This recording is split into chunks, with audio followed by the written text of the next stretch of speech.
Bonjour et bienvenue dans cette quatrième partie de la formation, on va dire, sur comment fonctionne un site web. Donc nous avons vu dans la partie précédente comment installer un site web de type Joomla. Dans cette partie, on va pousser un petit peu plus loin. Imaginons qu'on voudrait installer deux Joomla. Alors, à votre avis, qu'est-ce qu'il faudrait faire? Je vous laisse deviner. Comme vous pouvez pas me répondre. En fait, ce qu'il faudrait faire, c'est que dans le dossier www quoi, donc dans ce dossier, on a tout mis en fait. Tout le dossier de Joomla, on l'a mis comme ça directement dedans. Le problème, c'est que du coup, on peut avoir qu'un seul Joomla. Puisque si on faisait la même chose une deuxième fois, ça ferait qu'effacer les fichiers existants et ça les remplacerait par un dossier d'installation qui me demanderait de réinstaller un Joomla. Donc la solution consisterait en fait à faire deux dossiers dans ce dossier W. Pour que ce soit clair, je vais ouvrir EasyPHP et dans Explorer, ici tout ce qui se trouve dans le dossier W, je vais créer deux sous-dossiers. Alors le premier, je vais l'appeler site 1 et le deuxième, je vais l'appeler site 2. Voilà. Donc ici, je vais prendre tous les fichiers qu'il y a ici. Bon, l'astuce consisterait à faire CTRL A. Vous voyez, ça sélectionne tout. Puis en restant appuyé sur la touche CTRL, sélectionnez juste site 1 et site 2 avec les clics de la souris. Comme ça, vous avez tout sélectionné sauf site 1 et site 2. D'un clic droit, on va tout couper du W pour aller mettre ça dans notre site 1. Et on va venir tout coller. Et voyons voir ce qui va se passer du côté d'EasyPHP au niveau du serveur web. Donc ici, 127.0.0.1 là, sert à nous afficher le dossier W. Si je l'actualise, maintenant mon dossier W contient deux dossiers. Et il n'y a plus de site directement.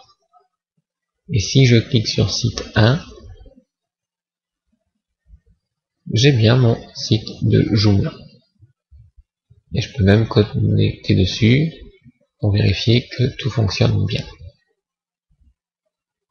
Oui, je suis connecté et je pourrais même aller dans l'administration du site. Vous voyez que je suis toujours dans site 1. Parfait.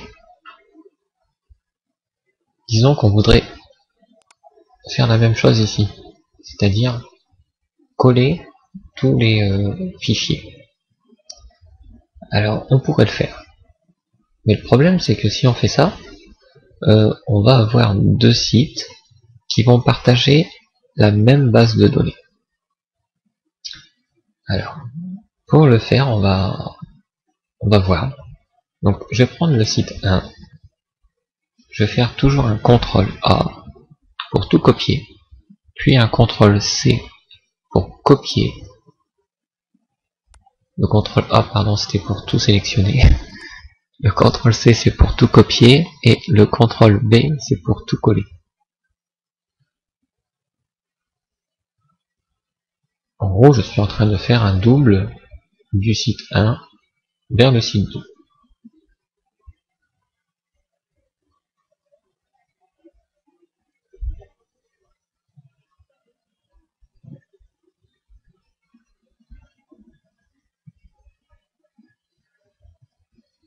Donc voilà, un petit moment.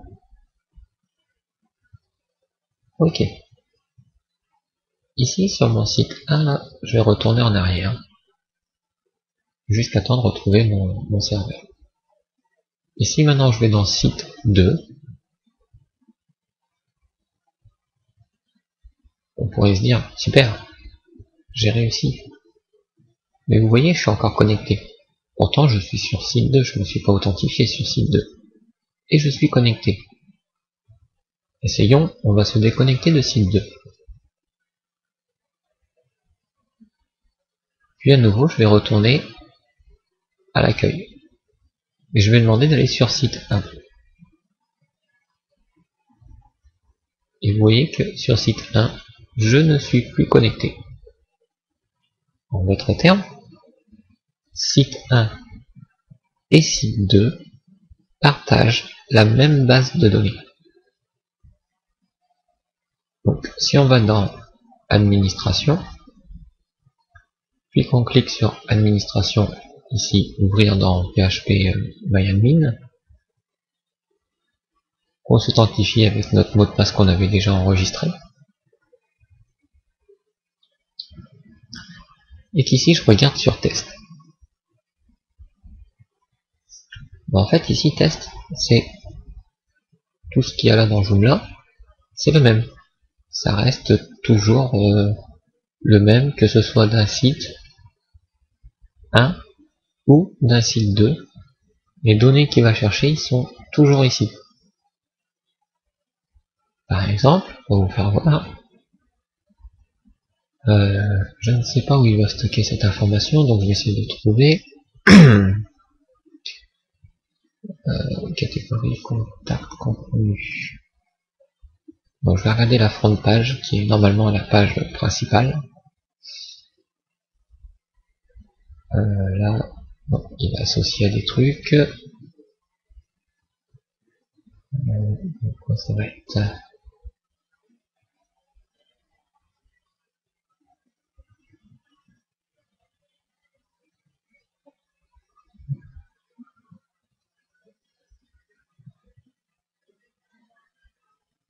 Donc là, je vais peut-être chercher un petit moment du coup. Donc je vais regarder dans Content, contenu.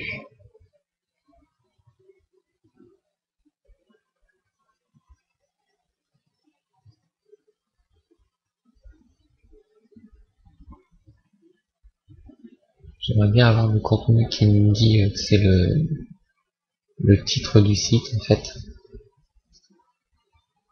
Mais bon, je vais pouvoir faire ça autrement au niveau du site. Donc là, je suis sur site 1, comme on le voit, hein, pour 120, on avait vu pourquoi ça fait ça. Donc je me connecte en tant qu'admin. Vous voyez là, sur site 1, c'est test site web. Je vais exprès ouvrir une deuxième page de mon navigateur. Je vais copier. Je vais ouvrir un nouvel onglet. Je vais coller et y aller. Sauf que si ici d'aller sur site 1, ça ne m'avantage pas. Donc je vais aller sur site 2. Oui, là je suis sur site 2 et quand je viens ici, je suis sur site 1. Donc sur site 1, je vais aller dans l'administration du site. Je vais m'authentifier en tant qu'admin. Je m'authentifie plutôt en tant qu'admin. Et je vais regarder dans pardon, configuration globale. Et ici vous avez vu le nom du site. Donc je vais dire c'est test site web 1. Et je vais enregistrer cette chose. Alors, enregistrer ce bouton carreau. Donc j'ai juste changé une petite information sur le site, qui est son titre. Donc ici, si j'actualise, je devrais voir maintenant test site web 1. Effectivement, je vois test site web 1. Il n'y a pas de surprise. Et ici, si j'actualise, on penserait avoir test site web, mais en fait on aura aussi test site web 1.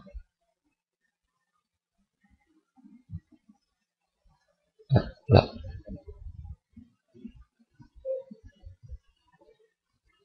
Bah là, j'ai pas trop compris. Ouais, là, non, franchement, j'ai pas compris. Je vais regarder dans l'administration du site. Si je regarde dans la configuration globale. Ok. Bon, en fait, là ici, je pourrais bien mettre 2. Ça veut dire que finalement, l'information qu'il est en train d'enregistrer ici, elle n'a pas l'air d'être enregistrée dans la base de données. C'est pour ça que, tout simplement, je peux avoir un titre ici différent de l'autre. Puisque ça doit être stocké dans un espèce de fichier. Bon, c'est pas parce qu'en fait je vois site 1 et site 2 qu'en réalité c'est 2 sites différents. Là, je vous explique bien parce que tous les deux ils fonctionnent sur la même base de données. D'accord, qui est celle-ci. Donc comment faire pour avoir 2 sites avec une seule base de données ou 2 bases de données? Je pourrais très bien refaire ce que j'ai fait au début, c'est-à-dire de recréer sur le serveur un nouvel utilisateur avec un nouveau mot de passe, on lui crée une base de données avec son nom, et il a tous les droits sur cette base. Puis après, dans l'installation de Joomla, je lui dis, bah tu te connectes à cette base, et ainsi de suite. Mais on pourrait très bien avoir deux Joomla dans la même base de données. Donc je vais essayer de vous refaire voir la partie 1, pour vous faire voir, parce que là j'ai pris l'exemple du titre, mais c'était pas très cool. Gestion d'utilisateur, je vais ajouter un utilisateur sur le site. Donc je l'ajoute sur le site. Donc le nom, je l'appelle tuto. Son identifiant, ce sera tuto. Son mot de passe, c'est tuto. Le mot de passe encore, c'est tuto. L'email, tuto arrobase tuto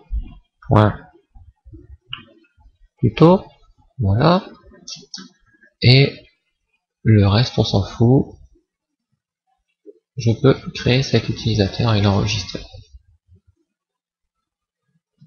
Ceci, je fais bien cette opération sur site 1. Donc maintenant que sur site 1, cet utilisateur tuto existe, je me déconnecte de super user. Donc je suis bien sur site 1, on le voit bien. Et sur site 1, je vais m'authentifier maintenant autant que tuto. Je me connecte. Et tuto existe bien sur ce site. Vous voyez, bonjour tuto. Si je reviens sur mon site 2, ici, et qu'actuellement j'étais connecté en tant que super user, mais que j'actualise. En site 2, j'ai pas créé de tuto. Vous voyez bien. Et pourtant, ici, je suis bien connecté en tant que tuto. Donc ça, c'est la démonstration qui vous fait voir qu'en fait, les deux dossiers qui représentent nos sites partagent exactement ce même point de données. Parce que ici, si je reviens dans les utilisateurs, user, je vais bien voir le compte tuto. C'est comme ça qui fait que les deux sites peuvent avoir tuto.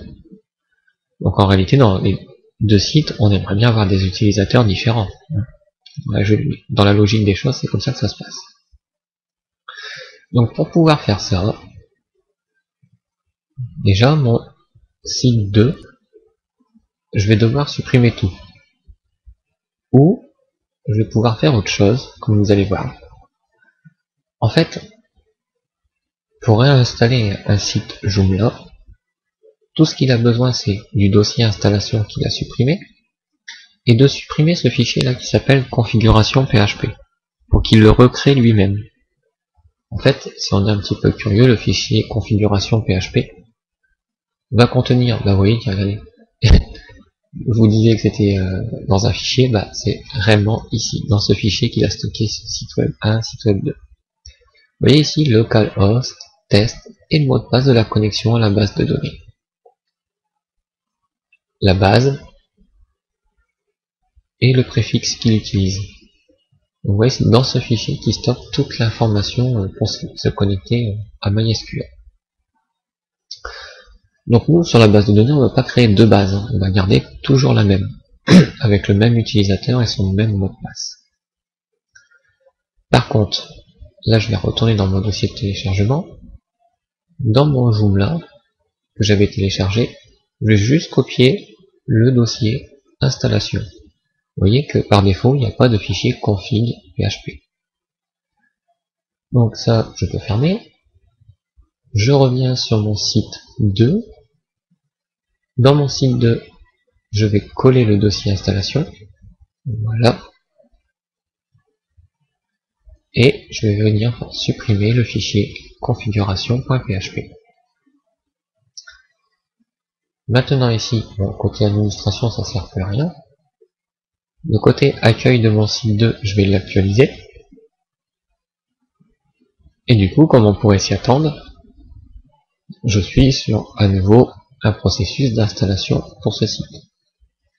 Donc cette fois-ci, je vais bien dire que c'est un site web test 2, site web 2, le mot de passe admin, admin, admin, donc ça on va pas changer. Ici on fait suivant, donc la base de données, c'est bien MySQL, c'est bien localhost, l'utilisateur c'est test, le mot de passe je suppose que c'est le bon, le nom de la base de données c'est test. Par contre le préfixe des tables, je vais pas l'appeler Joomla, parce que sinon ça va être en conflit avec l'autre, qui s'appelle déjà Joomla. En fait, tous ceux qui s'appellent Joomla quelque chose appartiennent au Joomla du site 1. Disons qu'ici, on va l'appeler Joomla 2. Tout simplement, pour dire que c'est le Joomla de notre site 2. Là-haut, on fait suivant. On demande les données d'exemple comme on a fait.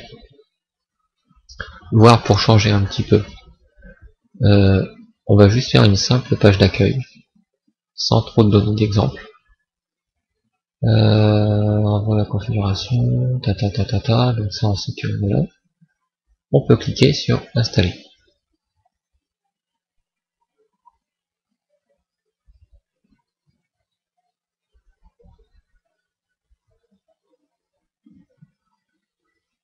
Voilà, comme à l'accoutumée, on supprime le répertoire d'installation.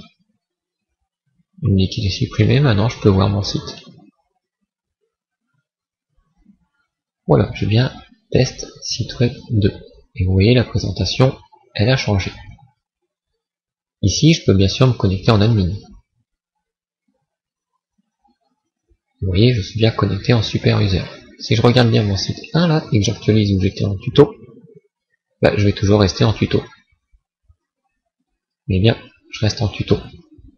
Et si sur mon site 2 là, j'essaie de me connecter en tuto, site 2, il va pas connaître tuto.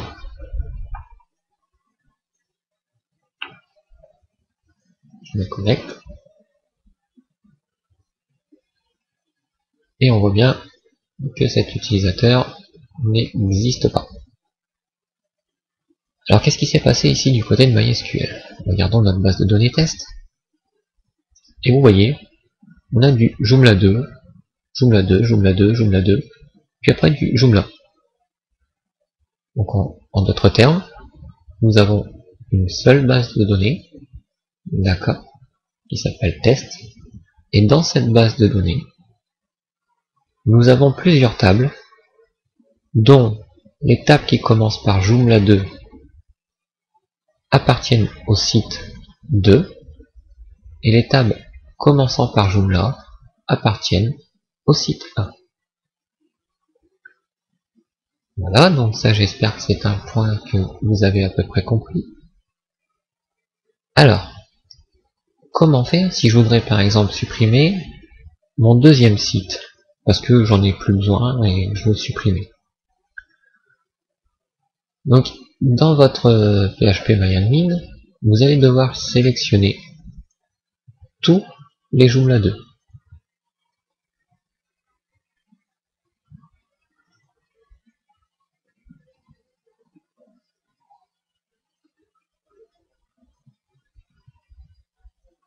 On va.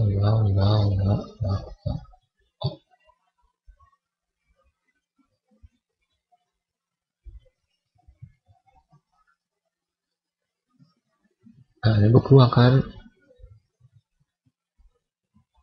Bon, on pourrait faire une requête SQL, mais ici c'est pas trop le but. Ouais, le but c'est que vous compreniez, que ce soit assez simple, même si c'était un petit peu long. Voilà. Donc j'ai sélectionné tous mes Joomla 2. Voilà. Après c'est mes Joomla normales. Et tout en bas, pour la sélection, on demande de supprimer. Je dis oui. Et le fait de supprimer tous ces fichiers là, si je viens sur site web 2, donc mon site 2, et que j'actualise mon site 2, bah celui-ci, il n'existe plus. Physiquement, il existe, puisque mon site 2, il a toujours ses dossiers. Il a toujours son fichier de configuration. Mais vu qu'il se connecte à la base de données et que elle n'existe plus, il trouve plus les tables qui commencent par Joomla-2, là, Joomla 2, alors le site ne fonctionne plus, tout simplement. Donc ici, bah, le site 2, on va le supprimer complètement. Et du coup, il n'existe plus du tout. Objet non trouvé. Si je reviens sur 127.0.0.1, il me reste plus que mon site 1. Retournons sur notre site 1. Alors, ici, comme on sait que c'est important, puisque c'est ici que toutes les données s'enregistrent, sauf par rapport à un fichier, mais sinon toutes les données s'enregistrent ici, il pourrait être intéressant, là je vais faire un petit truc avant, donc de toute façon Joomla j'en ai plus besoin, j'ai fait un petit ménage dans mon dossier de téléchargement. Ici, on pourrait se dire, il serait bon de sauvegarder ces données-là, toutes ces données-là. Bah ça, on peut le faire. Donc là, vu que c'est tout, je vais pas tout cocher. Donc je vais sur ma base de données, mon serveur de base de données, 127.0.1. Je vais aller dans Exporter. Et ici, j'ai Rapide. Rapide, ça veut dire il va exporter tout. Si je fais personnaliser, vous voyez, je peux sélectionner quelle base de données je souhaite exporter. Donc moi, je vais exporter la base de données test. Je vais pour le moment laisser tout par défaut. Et j'exécute en bas. Et ça me crée un fichier SQL qui dedans, on va aller voir. Donc si je vais dans mon dossier téléchargement, ce dossier SQL actuellement, si j'essaie de l'ouvrir, Windows ne les connaît pas. Donc c'est pas grave, on va faire un clic droit dessus, propriété, DLL commune, ça en change, et on va mettre notre Notepad++. On applique, et si je double-clique maintenant, voilà, je peux voir ce qu'il y a dedans. Donc en fait ça c'est le langage SQL qui permet de créer une table avec sa structure, puis d'y insérer toutes ces données. Vous voyez? Donc là on n'est pas là pour faire un cours SQL, mais c'est juste pour vous faire voir que les données sont là-dedans. Et imaginons maintenant que sur notre table test, pour je ne sais pas quelle raison, on a eu un problème. Donc ici, je vais tout sélectionner. Alors, je vais demander de tout cocher. Et pour la sélection, je vais vider les tables. Alors, les vider, ça les supprime pas. Comme vous allez voir, ils sont toujours là. Par contre, toutes les données qu'elles contenaient, elles sont vides. Donc, ici, pour mon site 1, je vais actualiser. Donc on sait que le titre il bougera certainement pas, mais là, vous voyez, il essaie de chercher des informations qu'il ne connaît plus. Par exemple, le template. Donc, ici, on a un petit peu cassé le site, mais on n'a pas touché au fichier. On est bien d'accord, on n'a rien fait dans le dossier site 1 on n'a rien modifié dans aucun de ces fichiers. D'accord? Si ça fonctionne plus, c'est juste parce qu'il n'y a plus de données dans la base de données. Pourtant, les tables sont là, l'utilisateur est là, la connexion se passe, mais il n'arrive pas à récupérer les données. Comment réparer? Eh ben, le fichier qu'on vient d'exporter, on peut venir le réimporter. Donc on clique sur parcourir et on va choisir un fichier. On va reprendre notre fichier 127001 qui contient toutes nos données. Puis en bas, on exécute. Donc ici, il n'est pas content parce que la table, la base test existe déjà. Alors si je regarde dans mon fichier SQL, on va devoir y faire un petit tour. Vous voyez ici, il demande de créer la base test avec l'utilisateur test.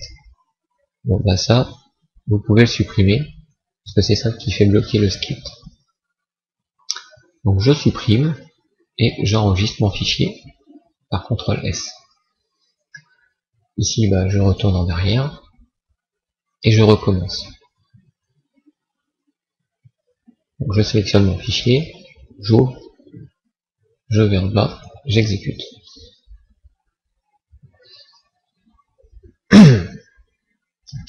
Donc là, il y a eu des erreurs. Alors, quand c'est comme ça, le mieux étant de tout supprimer, en fait. Donc pas la base, parce que la base, on va en avoir besoin. Et puis qu'en plus, dans le fichier, on a enlevé la base test. Donc ici, je prends tout, et je supprime tout.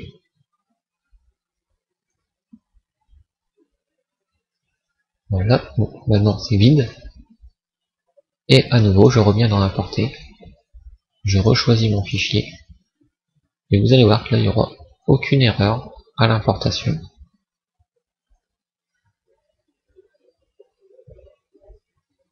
Vous voyez, l'opération s'est terminée, tout est revenu. Et si je regarde sur mon site et que j'actualise, tout est revenu. Donc vous voyez à quel point la base de données est hyper importante. D'une part, elle stocke vos informations d'utilisateurs, donc leurs identifiants, leurs mots de passe, et ainsi de suite. Mais elle stocke aussi tout votre contenu de votre site. Donc s'il lui arrive un petit problème, ben, c'est à vous de prévoir ça à l'avance. Donc ici, on a vu pour le moment qu'il était possible de créer deux sites web dans le répertoire qu'on appelle racine, le répertoire route. En général, on fait pas comme ça. En général, on crée un répertoire par site et ce répertoire se trouve rarement dans le répertoire route. Alors comment on peut faire ça? On va voir. Comme on va repartir sur des données de test et d'exemple, pour pas s'embrouiller avec Joomla, je vais supprimer tout ce qui est du contenu de Joomla. Donc, je reviens sur ma structure dans ma base test. Tout en bas, je coche tout et je supprime tout. Voilà, ma base de données n'a plus rien. Pour l'instant, on va pas revenir sur la base de données tout de suite. Donc ici, bah, si j'actualise, j'ai une belle erreur. Et si je supprime mon dossier site 1, que j'actualise, j'ai notre type d'erreur.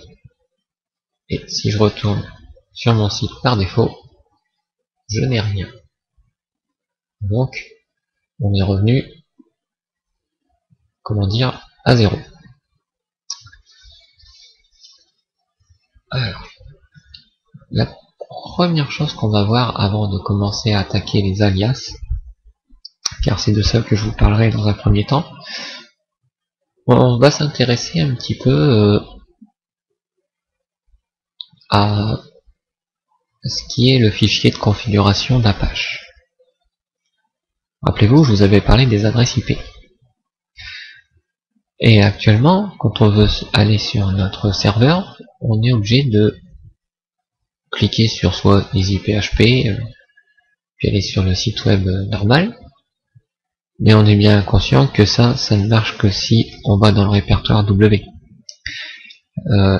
Si on commence à créer plusieurs sites, il serait bon d'avoir une adresse par site.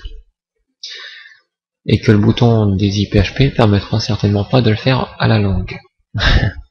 Donc, et en plus, nos sites ils portent une adresse qui est un petit peu bizarre. 127.0.0.1. Il est vrai que je ne suis pas obligé d'appeler 127.0.0.1. Je pourrais très bien dire j'appelle localhost, comme on l'a déjà vu. Vous voyez que localhost va même tout à fait au même endroit. Par contre, on a vu un petit truc, c'est que mon PC qui s'appelle Win7, lui, il est détecté comme Windows 7, bref. On n'est pas sur notre répertoire local. Le but ici serait de transformer 127.0.0.1, qui est ce fameux truc associé au localhost, en cette adresse 192.168.5.230 pour mon cas, qui est mon adresse IP de mon ordinateur, qu'on a vu dans les chapitres précédents. Vous voyez qu'actuellement, quand j'appelle cette adresse, le serveur Apache ne répond pas. Alors, pourquoi il ne répond pas? Ben, tout simplement parce qu'il ne m'écoute pas. Voilà. Donc, on va lui dire de nous écouter. Alors pour ce faire, pour qu'on aille dans la configuration d'Apache, un clic droit sur l'icône de EasyPHP, configuration Apache. Et comme je vous avais déjà dit, EasyPHP va nous ouvrir tous nos fichiers de configuration comme ça, avec le bloc notes. Et vous voyez que là, c'est pas très évident de savoir qu'est-ce qui est un commentaire ou qu'est-ce qui est pas un commentaire. Donc ça, je le ferme, et on va aller nous-mêmes voir où est ce fichier. Donc, j'engage dans le répertoire W, qui est la base de mon serveur, je retourne un cran en arrière pour avoir tous les fichiers. Et en fait, lui, EasyPHP, c'est dans configuration file qui va chercher le fichier http des confs. Vous voyez que ce fichier conf, si je double-clique, n'est pas reconnu par mon système. Donc pour les fichiers qui ne sont pas reconnus par le système, quand on double-clique dessus, soit on associe ça avec Notepad++, ou soit si on veut le laisser comme ça, on peut faire très bien un clic droit dessus et demander d'éditer avec Notepad. Ce qui évite d'ajouter l'association. Et ici, rappelez-vous, je vous ai dit tout ce qui est par un dièse est un commentaire, donc c'est pas pris en considération. Par contre, tout ce qui n'a pas de dièse, c'est pris en considération. Donc ici, je vois un premier truc qui dit serveur root, path, Apache. Ici, path is used to specify EasyPHP installation path. Alors ce path, en fait, c'est le répertoire d'installation d'EasyPHP. Donc EasyPHP, quand on l'a installé ici. Enfin, pour moi, je l'ai installé dans eServer. Donc c'est ici où il y a tout. C'est le répertoire où on peut accéder à easyphp.exe. C'est ce path. C'est ça. Donc le path retient en fait le chemin en haut de eServer. Donc là pour le serveur root, bon, là où se trouve le serveur, donc c'est dans e-serveur/apache. Donc on sait qu'un slash c'est un dossier, donc le serveur root étant dans Apache, ici. Il faut savoir que Apache, lui aussi a son fichier de configuration. Mais comme les IPHP normalement ne l'utilisent pas, du moins même si vous faites quelque chose dedans, il va le réécrire dans son fichier à lui, qui est ici, et qu'on est en train de lire. Ensuite, si on descend encore un petit peu, voilà une ligne qui nous intéresse. Listen 127.0.0.0.1 plutôt 2.80. Donc ce 127.0.0.0, ça on connaît, hein, on a l'habitude. Listen, bon bah listen je vous l'apprends pas, ça veut dire écouter. Donc, je vais écrire listen. Et ici, je vais ajouter mon adresse à moi, qui est l'adresse de mon ordinateur, sur mon réseau local. Je mets un petit point entre le 5 et le 230. Et je vais faire comme lui, je vais ajouter 2.80. Donc ce 2.80, on verra bien plus tard ce que c'est. Et je vais enregistrer ce fichier HTTP-DConf. En même temps, je vais regarder un petit peu ce qui se passe au niveau des IPHP quand je vais faire ça.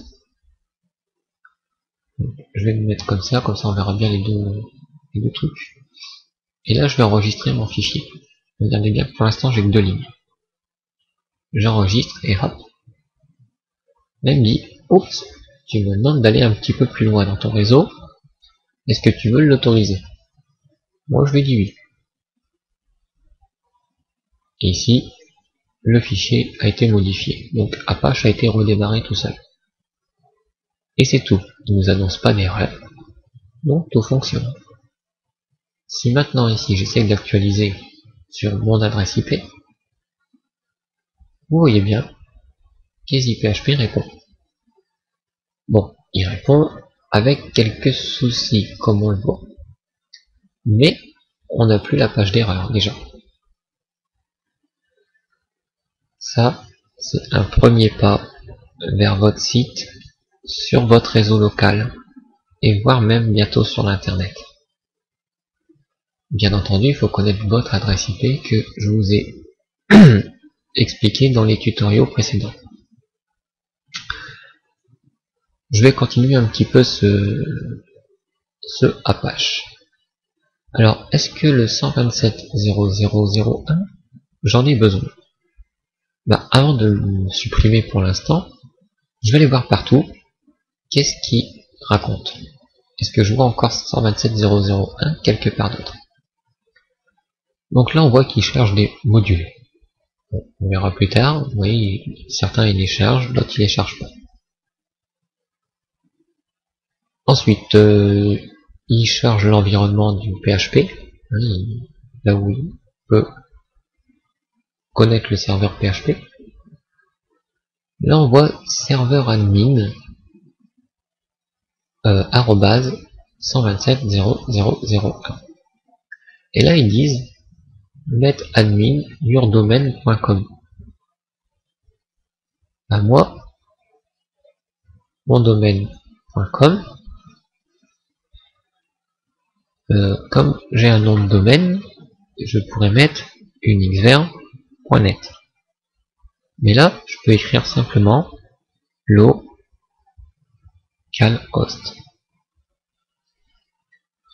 au lieu de laisser le 127.0.0.1. Ensuite, your register DNS name enter IP address here. Donc là, serveur name pour l'instant 127.0.0.1.80. Je vais prendre ça, je vais le copier et je vais le coller. Et je vais changer l'adresse IP pour mettre la mienne. 192.168.5.230. Je laisse son truc 80. Et je continue pour l'instant. Alors là on voit le PAF. Là tout ce que je cherche c'est quelque chose qui aurait un 127.0.0.1. Donc là on a un redirect, mais bon, il y a une petite un dièse, donc on oublie. Là, alors là on pourrait avoir des soucis, d'où les images qui ne s'affichent pas. En fait là, le répertoire d'images, bon, il y a des options d'Apache qu'on verra plus tard, encore des options d'Apache, et encore des options. Et là il dit que tu autorises tout provenant de 127.0.0.1, puis tu refuses tout le reste. Bon, là, on va lui dire tout simplement hello from all. Et ça, on peut l'enlever. On continue. Ici, même chose avec le home, c'est-à-dire que le répertoire home, lequel on a accès, on peut y accéder pour l'instant qu'en local, 127.0.0.1. Moi, je voudrais l'accéder plus loin. Alors, comme c'est le home, j'ai peut-être pas forcément envie que ce soit all, c'est-à-dire tout, c'est-à-dire même d'internet. Donc là, je vais lui dire tout simplement mon adresse IP. Ce qui limite un petit peu la propagation. De même que les modules, pour le moment, je vais les débloquer juste pour l'adresse.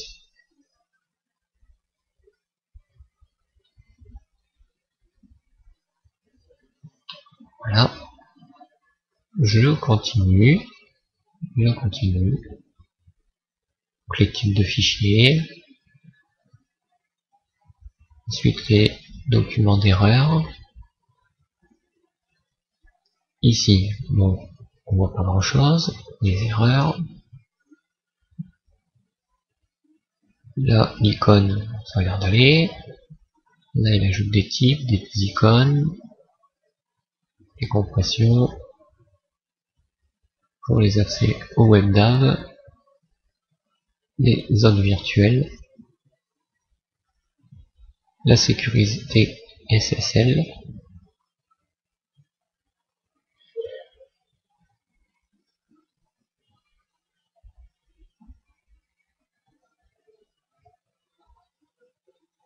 ici il inclut un fichier là comme on le voit, là il n'inclut pas vraiment,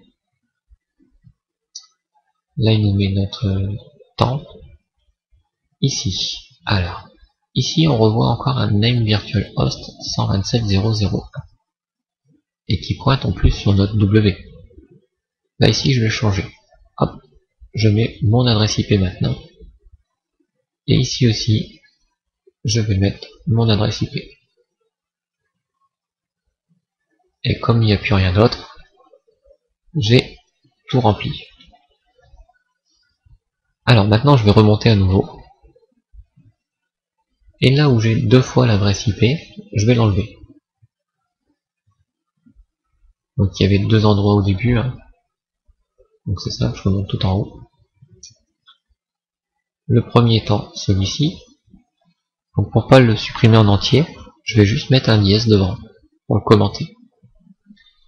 Ensuite on avait les modules et c'était un petit peu plus bas. Voilà, le server name, on va lui mettre un petit dièse devant. Et on va laisser ça comme ça. Puis on enregistre. Donc à nouveau le fichier Apache, on l'a pas vu mais hop, il a été modifié, il a redémarré en gros, et il n'a pas branché. Donc quand on fait des erreurs, ne vous inquiétez pas, il le dit. Il n'hésite pas. Donc là on n'a pas fait d'erreur, on va actualiser. Et voilà, on a récupéré nos images, notre présentation, et nous sommes sur notre IP. Non, si on essaye 127.0.0.1. Là maintenant on a une erreur. Pourquoi? Parce que le serveur, il est plus vraiment à cette écoute là. Comme on a enlevé tout ça, maintenant notre serveur il nous écoute à notre nouvelle adresse.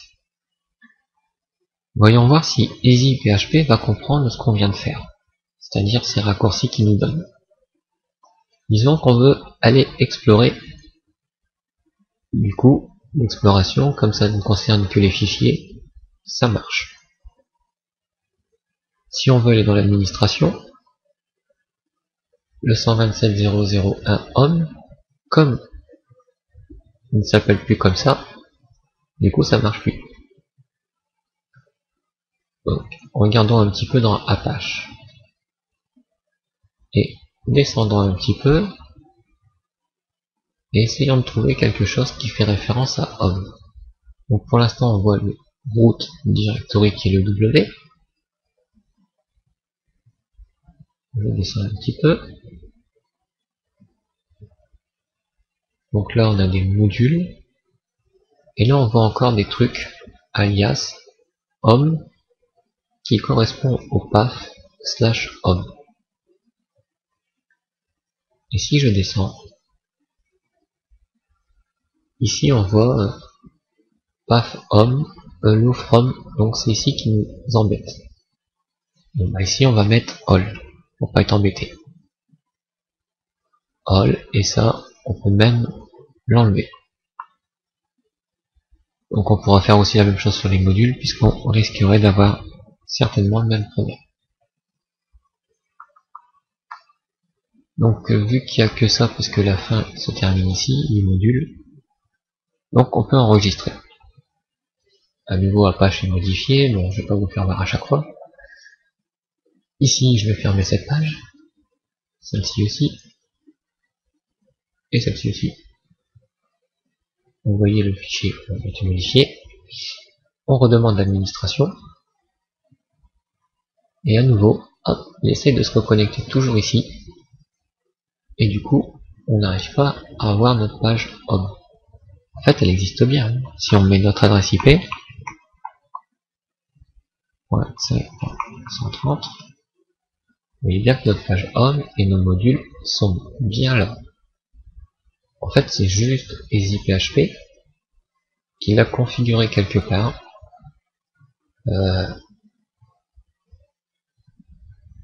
Un emplacement qui fait référence au 127.0.0. Donc pour éviter ce genre de problème, c'est pour ça que je vous ai demandé de ne pas effacer justement ces lignes tout en haut qu'on avait commenté. C'est-à-dire que le serveur name, on le remet en décommenté, et plus haut, on écoute sur 127.0.1 quand même. Puis on enregistre. Ici à nouveau je vais fermer. Et je recommence. EasyPHP, administration. Et vous voyez, 127.0.0.1 home. Super, ça marche. Si ici j'essaye avec l'adresse IP locale,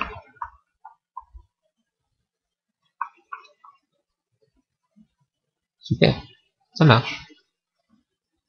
Voilà. Donc ici, on a réussi à faire passer Apache de sa version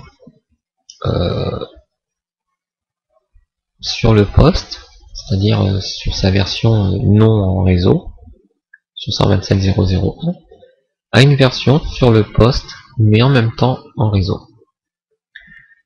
Donc cela a quelques conséquences quand même, puisque ici, rappelez-vous que ce que j'ai appelé ça comme ça, c'est associé à Win7.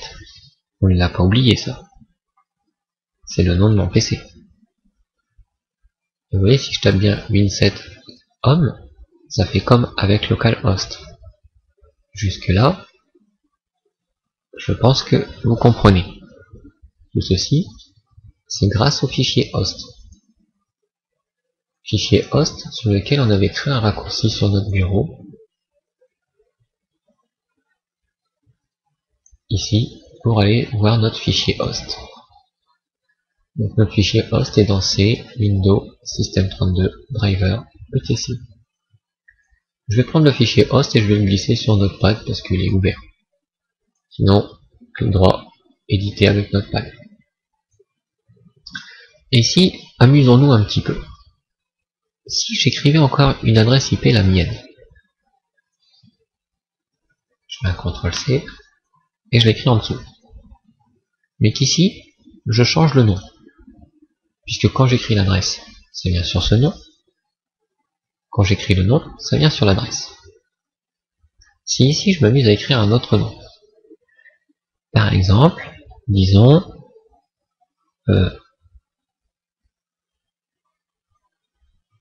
faut pas qu'il y ait des espaces, donc mon.site.web. Voilà ce que j'écris. Mon.site.web. Et j'enregistre mon fichier host. À nouveau dans mon navigateur. Ici le win7 là, si je l'enlève et que j'écris mon.site.web, vous voyez que ça revient au même truc. Très fort les DNS. Mais attention tout de même, il y a un certain point là-dedans qu'il faut faire très attention. Certes, vous savez très bien que cette adresse n'existe pas sur Internet. Je pense que vous le comprenez. Rien ne pourrait m'en empêcher, par exemple, de dire www.google.fr. J'enregistre mon fichier host. Et ici, dans la barre d'adresse en haut, tapons directement www.google.fr. Et là, oh, EasyPHP. Bizarre. Rappelez-vous, le répertoire home, c'est /home. Je vais taper ce /home.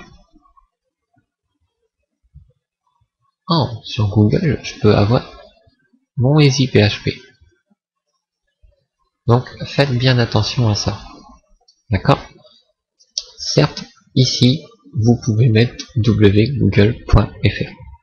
Mais le problème que si vous faites ça, vous ne pouvez plus accéder à google.fr, puisque vous accéderez à votre site. Donc, ça sera pas cool pour vous. Bon, rien ne m'empêche d'accéder à google.com, si je veux. Vous voyez que google.com m'a redirigé sur google.fr. Et si je tapais juste google.fr, même chose. Comme si je tapais juste google.com, la même chose. Vous avez vu? C'est pas moi qui change, hein, ça change tout seul. Ça, c'est le protocole DNS qui fait ça. Donc, vous voyez que si vous faites ce genre de bêtises, vous allez au-delà de gros problèmes. Donc, bien sûr, il suffit d'enlever cette ligne qui est fausse pour à nouveau récupérer vraiment Google. J'espère que vous le comprenez. Que se passe-t-il si j'avais deux ordinateurs et que je m'amusais à faire aussi ça? Bah, testons. CTRL-Z. Ici, je suis sur mon ordinateur, qui est le 5.130, donc je vous fais voir bien. Ici, IP config.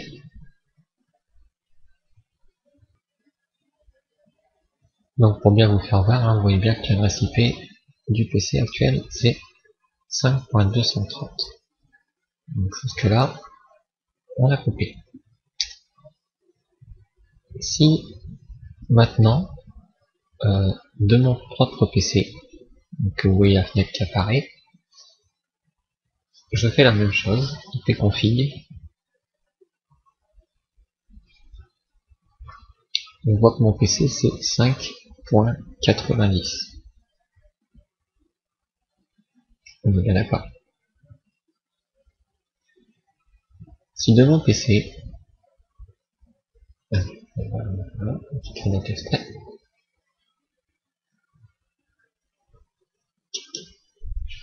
Une petite chose, voilà.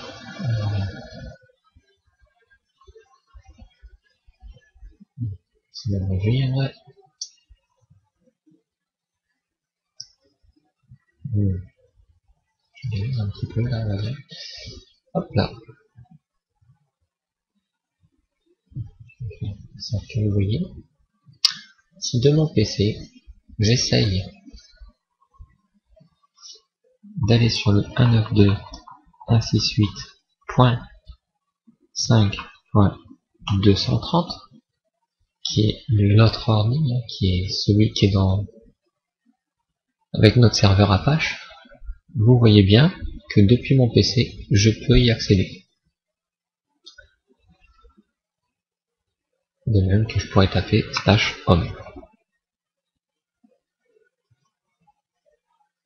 Mais si je remplace le 5.230, puisque 5.230, on sait que c'est l'adresse du réseau local. Par contre, les noms que j'associe à cette adresse, vous avez vu que des fois ça n'a pas trop de signification. Dans le sens où, si ici je laisse google.fr et qu'ici j'actualise, je viens enlever le S sur Google, je vois bien que je tombe sur mon serveur EasyPHP. Et sur mon adresse à moi personnelle, si ici je mets bien www.google.fr, moi je tombe bien sur Google sur mon PC. Donc on voit bien que le réglage qu'on a effectué sur notre PC qui est en 5.230 n'appartient qu'à lui. Par contre, si sur mon PC je prenais le fichier host, comme vous pouvez le voir, et que dans ce fichier host sur mon PC, j'ajoute l'adresse 192.168.5.230 et que là aussi je l'associe à www.google.fr. J'enregistre. Le fichier s'est enregistré. Et ici vous voyez que c'est le Google du mien puisqu'il y a le petit bonhomme qui dit que c'est privé. À nouveau j'actualise. Là c'est bien mon PC, je le dis bien. Vous voyez que moi je tombe bien sur google.fr.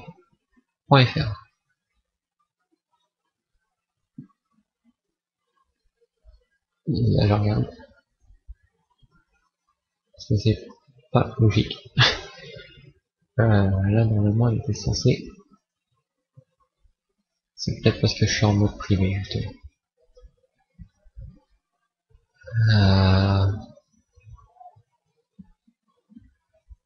Je vais essayer en mode public sur mon propre PC. Bon, ça change rien. Donc vous voyez que sur mon PC, ça marche pas. Je tombe bien sur Google. Même si ici j'ai changé ça. Donc je vais l'enlever puisque ça sert à rien sur mon PC. Je vais régulier ceci. Voilà. Du coup, ici le Google je vais l'enlever. On va juste garder mon site web. Donc ça je vais faire la même chose. Ah, une petite précision. Je vais retourner en arrière avec le google.fr là. Donc j'enregistre, mon fichier est bien enregistré. Si je veux aller sur Google, je tombe sur Google. Vous allez me dire, oui, mais c'est parce que EasyPHP fonctionne. En fait, non. Et je vais cliquer pour voir le serveur, voilà, il est là, Apache. Et Apache, je vais dire, arrête-toi. Et MySQL aussi, arrête-toi. Malgré qu'il n'est pas dedans, mais c'est pour vous faire voir que tout est arrêté. Et si j'actualise, vous voyez que j'ai un problème, que je peux pas accéder à Google. En fait, je peux pas accéder à Google parce que mon serveur web Apache répond plus, puisque c'est lui qui écoutait à cette adresse-là. Comme il est arrêté, il peut plus écouter à cette adresse-là. Donc quand mon PC essaye de se connecter à cette adresse-là, parce que j'ai tapé ça, il me donne une page d'erreur. D'accord? Donc là, maintenant, si je veux l'enlever, par exemple, et que je faisais CTRL S, et que j'actualise, vous voyez que ça n'a pas vraiment à voir avec EasyPHP. L'entrée DNS est un petit peu à l'extérieur des EasyPHP, quoi. Ça, vraiment, ça ne concerne pas du tout EasyPHP. Hop là. Donc ça c'est bon pour ce côté-là. Donc ici on était parti sur un serveur qui va s'appeler comme ça, mon site web, donc avec le point. Ceci, on va le copier, et ici, il va écouter bien sûr sur l'adresse IP, ça c'est pas un problème. Par contre, ici en bas, un peu plus bas, voilà, server name, là ici on pourrait lui ajouter ça. Serveur, j'ai écrit en français alors c'est en anglais, server name, et je lui ajoute ça, mon.site.web. Mon.site.web est un nom qu'Apache connaît, du coup. L'adresse de mon site web est une adresse que Apache connaît. Mon fichier host fait bien la liaison des deux. Donc, mon site web, si Apache est bien sûr en fonctionnement, je démarre, je redémarre. Si j'accède à mon site web, je copie. Et ben, je pas besoin de copier. Je colle, que je regarde, je vois qu'il n'y a pas de souci. Si de mon PC, donc là, je vois une fenêtre de mon PC, tac. Donc je vais réduire un petit peu tout ça. Hop là. Si de mon PC je tape le même truc, mon.site.web, et que je valide, Google va chercher un truc qui n'existe pas. Par contre, si dans mon PC, maintenant, je lui dis ici 192.168.5.230, donc l'adresse du PC de l'autre. Puis que je dis c'est associé à mon.site.web et que j'enregistre mon fichier host. Et qu'à nouveau dans mon PC, je recherche mon.site.web.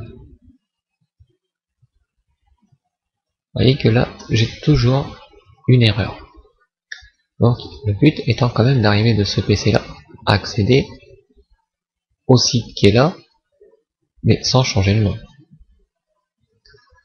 Donc on sait que par 192.168.5.230 par l'adresse, on n'a aucun souci depuis mon PC à contacter le serveur et afficher ce qu'il affiche.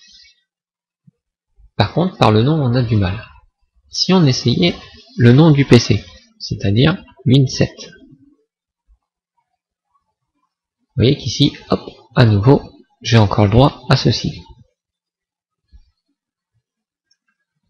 Pour pouvoir arriver à taper un nom en l'associant à l'adresse IP locale, donc pas le 127.0.1 mais bien l'autre, il va falloir ce qu'on appelle créer un serveur Apache virtuel.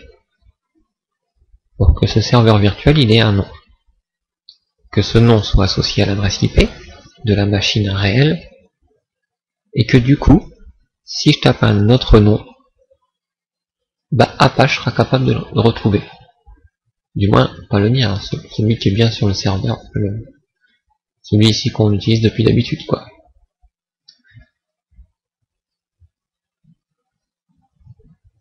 Ici, on voit bien que ajouter mon site web là comme ça n'a eu aucune incidence. Que je l'ai ajouté ou pas, ça change rien. L'adresse IP par contre, elle a une incidence. si on va un peu plus bas, bon, il y a un truc qui s'appelle les virtual hosts. Voilà, name virtual host. Et là, il est sur ça, le virtual host, avec comme serveur de nom localhost. Si maintenant je m'amuse à changer le localhost par mon .site.web et que j'enregistre mon fichier d'Apache et que depuis mon navigateur internet de mon autre PC, parce que je peux dépasser l'écran, depuis mon autre PC, à nouveau je redemande mon .site.web qui est bien entendu enregistré dans mon fichier host. Je vois que j'ai toujours la même erreur.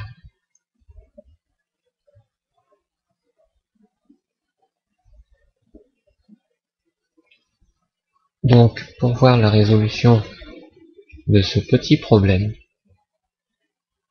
qui nous permettra d'avoir accès à notre site web depuis un autre poste sur notre réseau chez soi, de même que si on arrive, quand on arrivera à accéder à notre serveur Apache depuis un autre poste de notre PC chez nous, pour le mettre sur le web après, ça sera très simple.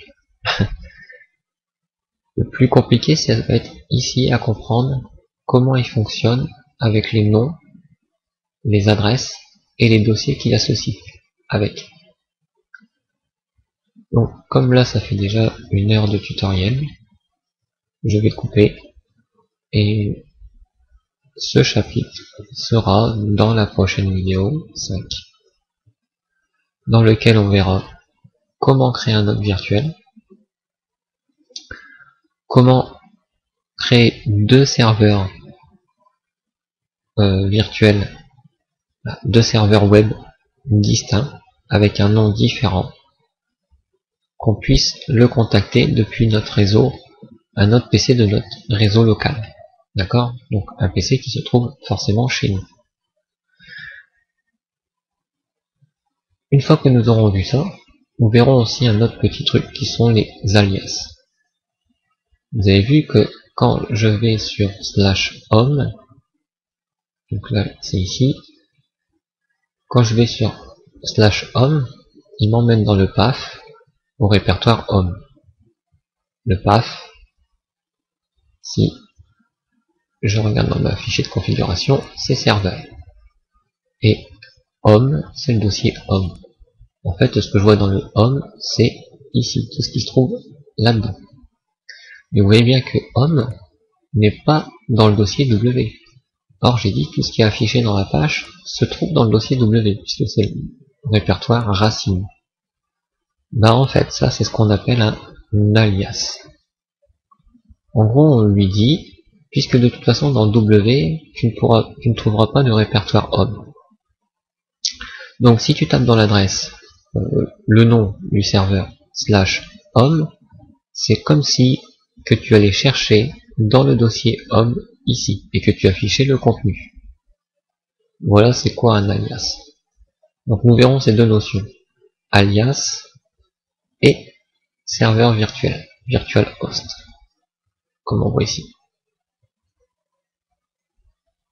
Après avoir vu ces deux notions et avoir relié le site à un ou deux Joomla ou des trucs qu'on va mettre par la suite, nos 2 sites qu'on pourra accéder depuis un autre poste sur notre réseau,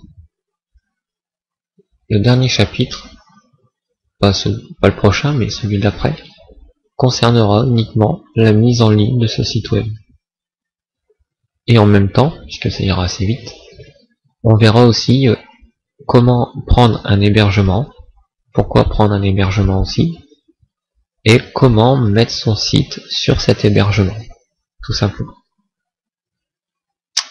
Voilà, donc je vous dis au prochain tutoriel et à bientôt. Bye bye.